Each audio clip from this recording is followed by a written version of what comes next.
you in relative terms distinguish yourself not from these other worlds and other categories, but from your friends? Right. That's the trick, man. Yeah, that is the trick.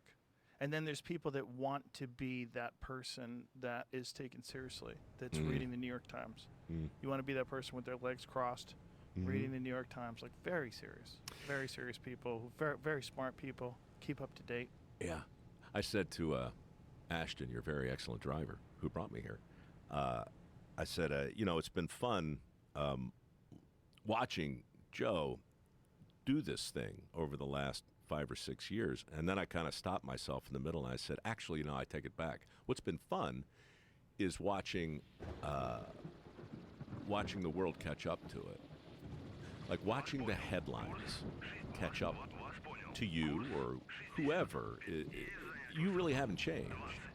And man, it's so interesting to watch people realize, oh, we're going to do it this way now.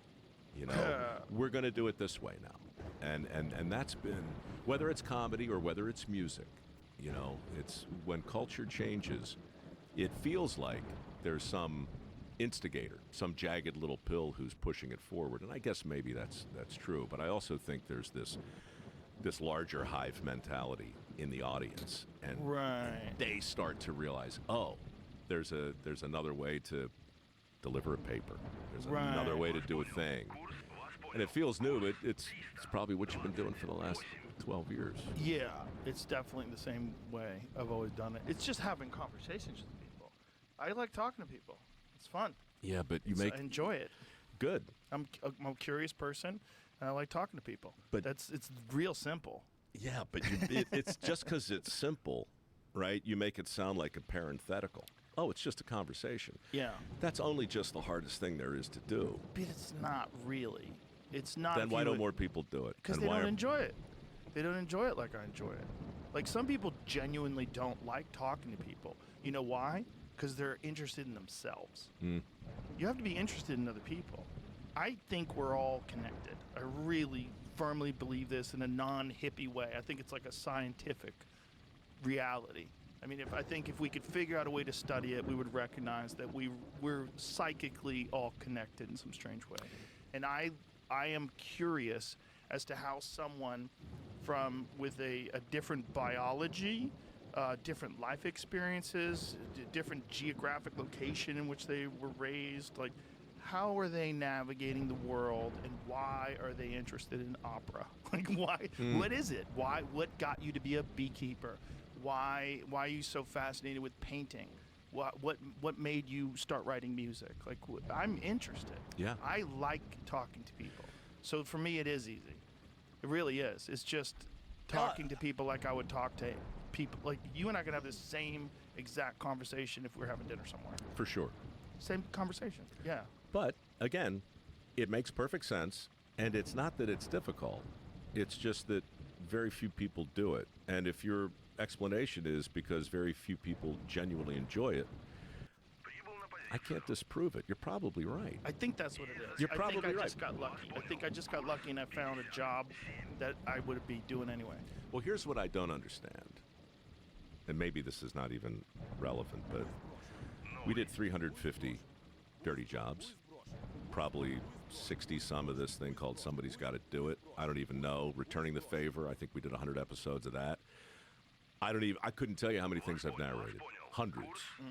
There's a wildebeest trying to get across the vast reaches of the barren Serengeti, right? Right. Like, if I could remember every episode of How the Universe Works, 10 years of this stuff, if I could remember half of what I narrated, that would be something.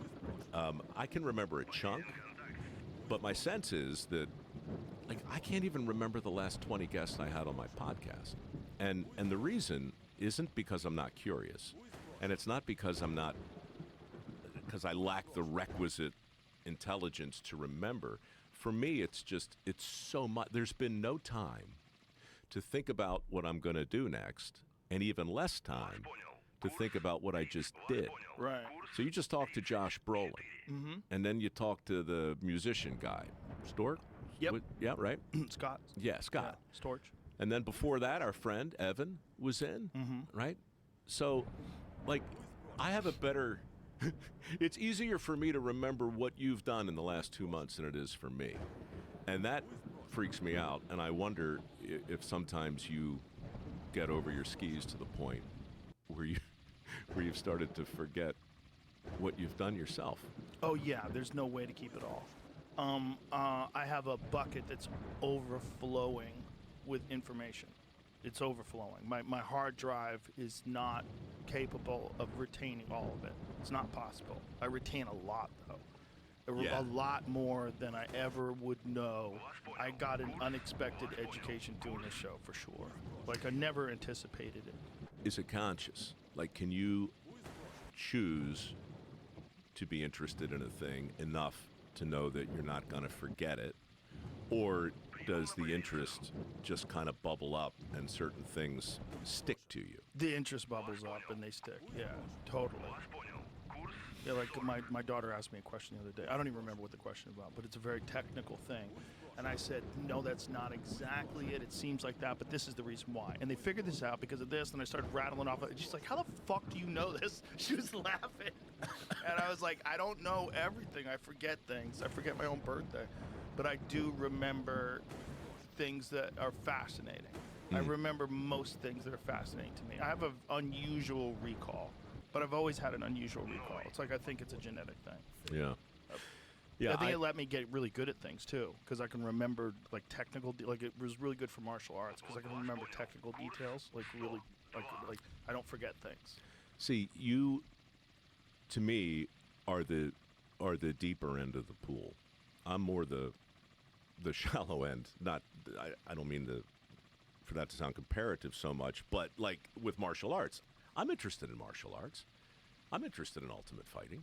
I narrated The Ultimate Fighter. Right. I did. Yeah. 10 seasons of it. But like that's sort of the extent. Like I don't go very deep. I've seen a couple, but it's like, well, there's a big giant difference between being a former competitor and also like dedicated decades of my life to martial arts. It's not as simple as like I go and I do commentary. Like I started doing martial arts when I was 15 and it changed my life. It gave me discipline and a will to overcome discomfort, and to push myself and to overcome fears and to do something that's very scary and to compete. And that was like, it formulated me as a teenager. So I started competing competitively, like serious shit when I was like 15 years old. And so we were traveling all over the country. And so my social life from like 15 to 21 was completely retarded. It was like retarded as in slowed down, like the real term. And it was mostly just training and competing. That's all I did. And when the downtime, I was tired. So I would just sleep a lot. I was like eating, sleeping, working, and competing. And then I started teaching. So then that I was making my living off of teaching, but not enough money. So I was still delivering newspapers. I delivered newspapers in the morning, and then I would teach. And I was teaching at Boston University. I was teaching. I had my own school by the time I was 20. Taekwondo? Yeah. So this is my point. You take a deep dive. When you get interested in a thing, you go into the thing. Comedy wasn't a hobby. It became, I think, as important. It becomes everything. It becomes everything. Almost nothing I do becomes everything. Nothing? Almost nothing. But what are the things?